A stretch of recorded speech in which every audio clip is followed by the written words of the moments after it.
Hey guys, welcome back to my channel. This is where we left off with the bodice and the skirt combined. Now let's get into the skirt.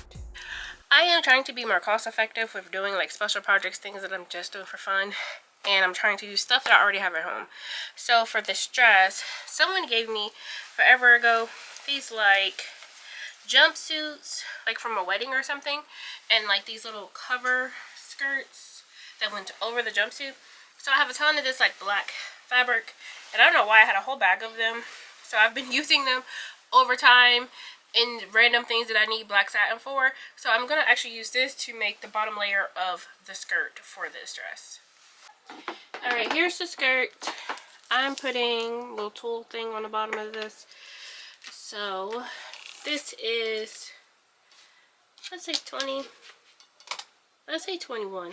We'll say 21. And I'm going to find the radius of 21. And then we're going to cut out some circle skirts. So yeah, my work table is not big enough to cut out this circle skirt. I use the Mood circle skirt calculator online. Typically, the circle skirt patterns I want to make is wider than traditional fabric. So I'm using getting creative on how to get that done. But y'all say a silent prayer for my knees, because being on this floor at 33 is no joke. I'm going to get a bigger table one day and a bigger space. But here's the skirt, and I'm going to have to put some things together to get the whole shirt. Right, here is the first skirt. So this will go for the bottom, for the mermaid. It is 25 inches long. Alright, so I missed a few steps, but this is my skirt. I had to cut it in a few pieces because I told you guys I was using scraps. So I seamed them together. That'll be the back. And this is the front. This is the bottom lining for the skirt. And I went and I cut out those same circles in tulle. These are circular cut. I cut 4 layers of this, and I will sew these onto those. But to give it a little bit more volume, I just cut out some just straight squares. I'm going to shear these together, put them on the bottom, put the circular layers on top, and then cover it with another sheared square over top of it. So we'll see how that goes. So here is my skirt lining. I already sewed together the side seams and the center back, so I have one full circle skirt. The layers that I am pinning on now is I cut the tulle in a circle skirt as well with side seams, not a full circle skirt, because again my fabric was not wide enough. So I am just pinning this straight layer of circular cut tulle. And cutting tulle is very tedious, and I realized this was more work than I wanted it to be. So I pinned those 4 layers about 2 inches down from the top edge of the circle skirt, and I am just going to top stitch it on. And I realized once this gets big and puffy, it's going to be crazy trying to sew this and show y'all me sewing it. So this is me at my machine. I'm just going to do a straight stitch right along the edge of the skirt, and then I'm going to take a couple of the layers and I'm just going to serge them right to the top edge of the skirt, and it looks like this. And I realize this is not full at all, and at this point I should have decided to stop and add more layers, but I decided to do it after the fact. And yeah, I was just like even more stressed out trying to put this dress together. So here we have our circle skirt with our 4 layers of tulle. I don't have any of the straight layers, straight gathered rows attached at this moment. I am just going to take the bottom of my skirt and I'm going to attach it right sides together to the tulle circle skirt, or satin tulle covered circle skirt.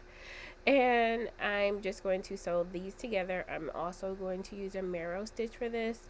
To make this easier, I'm just going to start at the side seams. So then I am going to just pin in between, making sure that there's no extra like fabric caught up in any of the areas.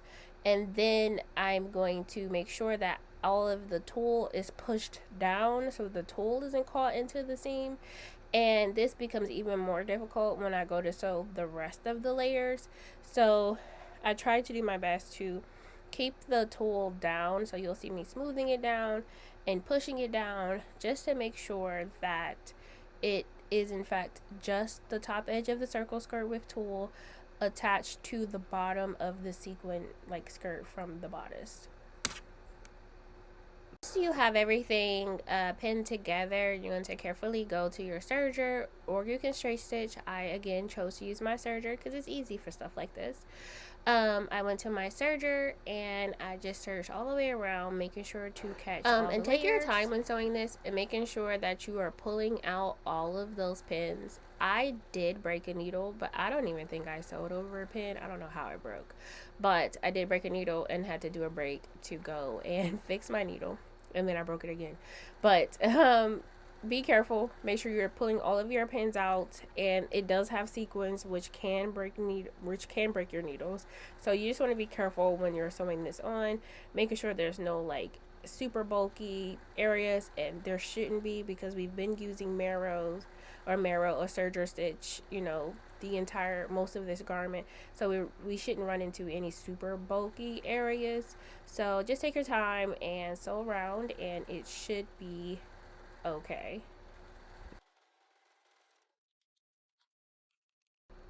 This is where it hit me like, nah son, I'm gonna have to add more fullness to the skirt, so you're avoiding it. Let's just do it and get it done with. So let's hop right into adding more tulle to this skirt. Alright, I need to change my foot to this gathering foot because I'm going to do the shearing. So I'm just going to take this off.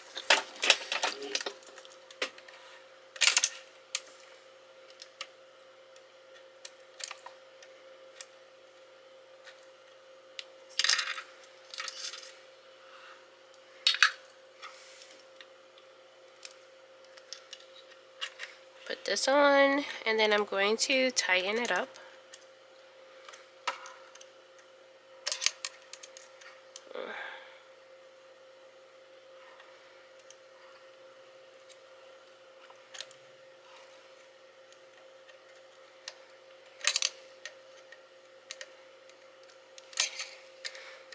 If I can get this tightened.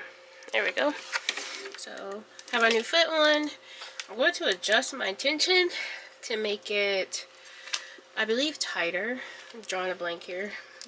So I'm going to turn it to the right. And we're going to see if we get some ruffles here.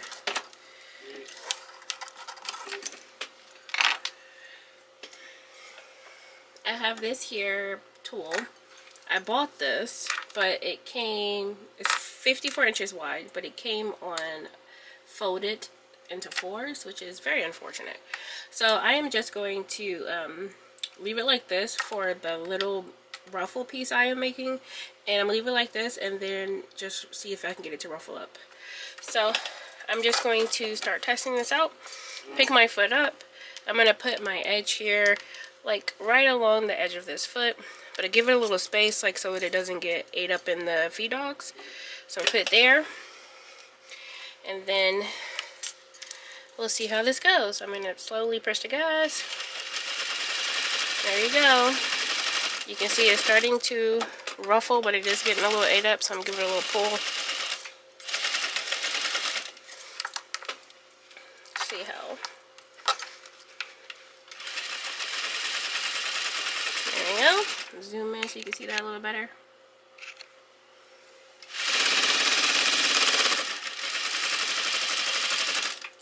So you see here we're getting some ruffles. This is a very soft tulle, so I feel like I'm gonna have to use a lot of this.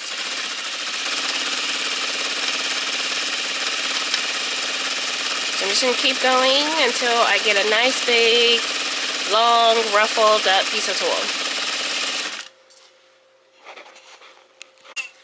This is what just 2 layers look like because I need the length for the top of the skirt. So we're going to see how this comes out.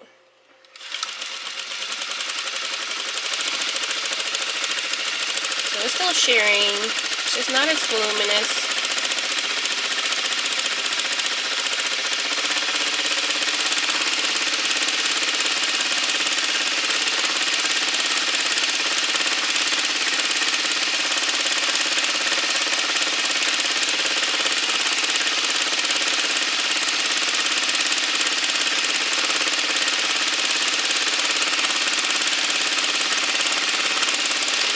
Oh, my thread broke. It's a little too tight. Let's see if we can get her back in there.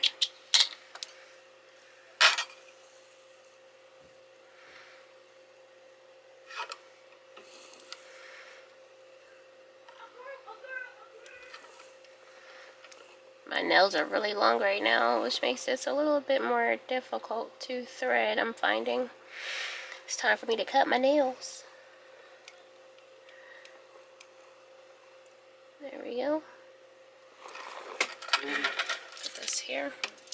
It looks like my bottom thread is gone too. There we go. So both threads, put them under the presser foot.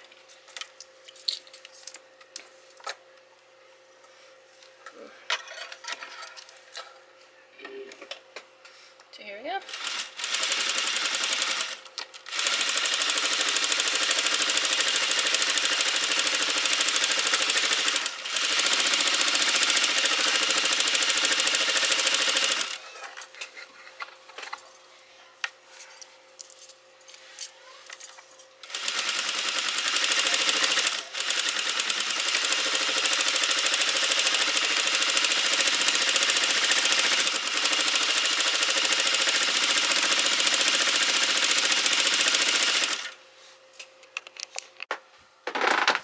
So here I have some interfacing. I like to interface my zipper when I put them into these type of dresses. So I'm just going to start by cutting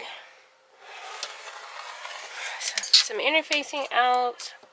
This is a 2x18 ruler, and the zipper isn't going to be this long, but I like to cut a little extra just in case. And then this is really wide. I like to cut 1 inch.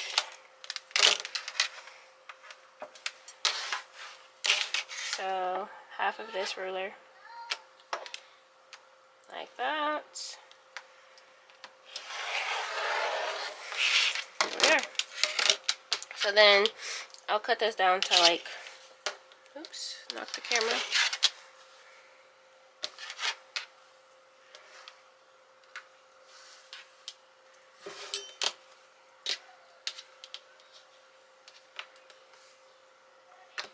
I lost my measurement tape.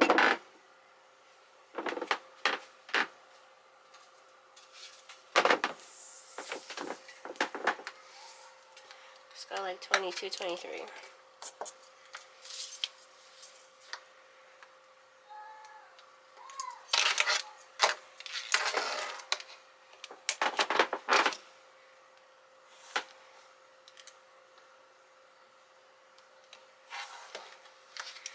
So now I'm just going to iron this onto the dress. Alright, this is my inside. So this is the lining. Just going to pull that back away. And I'm going to put my zipper here. So I'm going to... Sometimes it's hard to interface like specialty fabrics. So we'll see how it goes.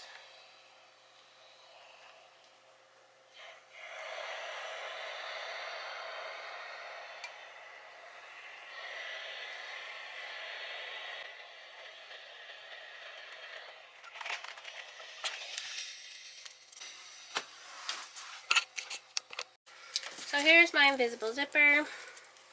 Before I put this onto my garments, I am going to give her a good press to try to roll this tape out so that it will lay nicely when I go to sew it. So if you're unfamiliar, you're basically just rolling these teeth so that you can try to get this tape flat. So it will go nicely under the zipper foot. My iron's a little hot. You probably don't want to do that because you can definitely melt these teeth.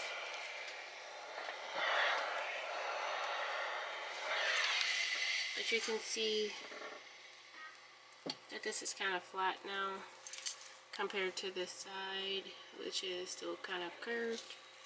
So this is kind of flat, kind of catch the light, and this is kind of curved.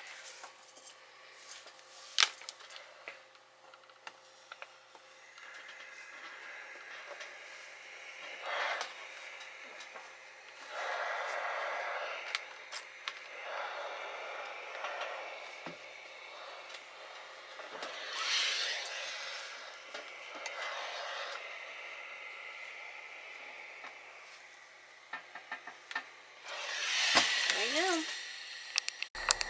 So I'm just going to take off that gathering foot, and then I'm going to put on my invisible zipper foot so we can pop this zipper in real quick before we get back to the skirt, because once that skirt has all of that fullness, it's going to be a pain trying to put this invisible zipper in. So let's just do it now, and we can do the skirt after this. Alright, you're going to take your zipper, you're going to line it up with the edge of your fabric on this edge and the top edge. This edge where the zipper teeth are, you want to put them in that little groove there. Always back stitch, and then we're going to sew all the way down.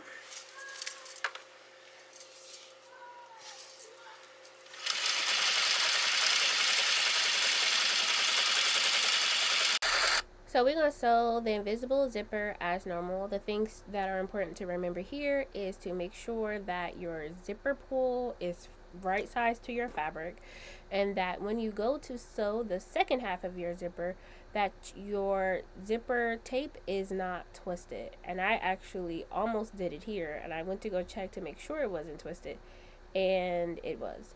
So make sure your zipper is not twisted, that you are lining up your zipper tape at the top edge and not the center back edge, and then you're sewing as closest to the teeth as possible by using your invisible zipper foot. And I like to use the interfacing to make sure that my zipper isn't wavy, so that's why I interfaced this first. But yeah, that is the zipper, and then I'm going to clean finish the zipper next. Alright, our zipper is in. There we go, our zipper. So now this is our lining piece. I'm going to flip this over so that the right sides are together. And I am going to pin these together so I can sew straight across the top there.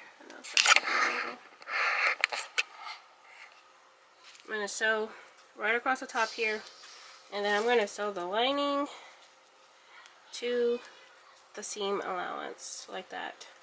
So I'm going to sew straight down this edge to close that in there. And I used a serge for the waist seam, so it'd be a little bit more difficult if I had, you know, better seam allowances. But I'm just going to go through here and attach the lining to the seam allowance like this. So I'm going to sew these together to close the whole bodice. Alright, so here we go.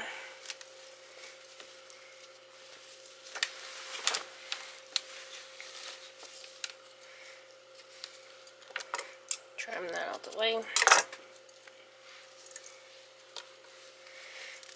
So I'm going to continue the stitch from here. This over.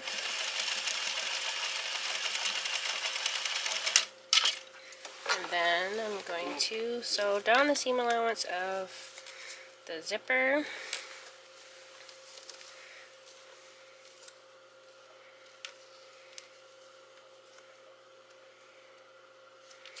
There we go.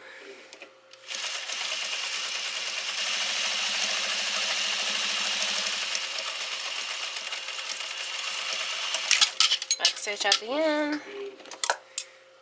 Clip. And then here is our corner. We're going to snip this so you get a nice corner when you turn it out like this. Flip it inside out. And there we have it. You have a nice corner there for your zipper. Now we're going to do the other side. Alright, so once you have finishing your zipper, this is not the politically correct way to do this, but this is how I'm doing it today because it's just a sample. I'm going to take the bottom edge of my lining and I'm just going to top stitch it to the seam allowance of my bodice and skirt. So that's what you see me here. I'm just sewing like 1/4 of an inch because I used a marrow stitch, so it's 3/8 inch wide. So I'm going to use just a 1/4 stitch here to attach the lining to the bodice so that it keeps it from rolling out and it's not hanging free inside the garment. This is a sample, so I'm not really that concerned about it being completely clean finished. Alright, here is where I gathered up that 4-layer of tulle. I'm going to pin this right above the hem opening, so the bottom edge of this ruffle is going to be right above the hem of this dress. Now this was difficult because the dress is completely sewn together. It already has 4 layers of tulle in the waist, in the knee seam, in the skirt seam, and now I'm going to have to go around and pin this in here flat without there being any extra gathering along that skirt and the lining of the skirt. So it was a little difficult, and I wish I would have decided to do this from the beginning because I would have did this first before I attached the skirt to the dress. But here we are, and you see here it's got some ruffle, it's got some body, so hopefully it'll give the bottom of this dress a true mermaid look. Here is me attempting to sew it. Sewing tulle can be difficult because the tulle likes to get wrapped around your foot. So what I did was I started to kind of pull the tulle so that it lays flat. And then I'm sewing a little bit below the gathered stitch, so a little bit lower than the top edge, so that the edges of the tulle isn't getting caught on the foot. I'm using my very narrow foot. I think this is technically like a zipper foot, but I like to use this for everyday sewing. And I did remember that using a wider foot, like a traditional presser foot, will allow you to have a little less of the tulle getting caught on the foot. Or you can take a straw, like a drinking straw, plastic one, paper one, and you can fold it in half and then stick it on both sides of your feet, and it also allows, it's like a hack to allow it to glide over the tulle easily without getting caught. I didn't have a straw and I didn't feel like making the effort to get one for this, so I just thought I'm just going to struggle through this. But you'll see here I'm kind of pulling the tulle flat so that it doesn't get caught above the foot, and when it does I just kind of pick my foot up and I'm able to adjust the skirt and the fullness to easily stitch over it. Alright, so the bottom layer that's going to add a little bit more body is now attached down here, and I have one more layer to put on top of this layer, which will go like upside down, and I'll show that to you. So here's the longer piece of tulle that I gathered together using the gathering foot, and I'm going to put this on upside down right along this seam here. So I'm going to start by putting this here so that the end, or like the ruffle edge, is like facing the seam, so then this will come over like so. So I'm going to start pinning that all the way around. So whether I decided to do this at the beginning or the end, this was still going to be difficult to do. So yeah, you just have to be careful not to pin both sides of the dress. You only want to pin one side. So if you want to open the dress up, and these pins are relative because they do kind of pull out, but I was trying to do a kind of like a double in and out to make sure that it was staying in. Ideally we just need it to hold its place. And once you get to the sewing machine, this is going to be crazy because you're going to have all of that skirt and then all of that dress on both sides of the needle, and you're going to have to try to control the fullness so you don't sew on top of your dress, which I only did one time, so it was pretty good. So here is what this looks like at the sewing machine. This is what I mean. So you have your full tulle skirt on one half of the machine, and then you have the tulle layer that you're sewing on the other half and the dress on that side. When you're sewing this, you need to make sure There is no skirt or dress or any other part of the dress below the presser foot other than the part that you're sewing. So you don't want the back of your dress to be in the way. So you have to pull your dress open to be able to top stitch this on. This took a little practice and you got to go very slow. I have sped this up like 4 times the speed so that you guys aren't watching like a 40-minute video. But yeah, so you just have to be very careful. Again, I did the same method as before where I would pull the tool flat so that I can easily glide my presser foot over it to catch the stitches. Alright, once you finish the skirt, this is what it looks like. This is the updated before and after, adding the extra tulle layers. I think it came together so cute. I'm very excited about this dress now to find someone to wear it. Thank you all so much for watching my video. If you like this type of content, please leave me a comment in the comment section and let me know what other type of dresses you want me to make. And until next time, y'all, bye.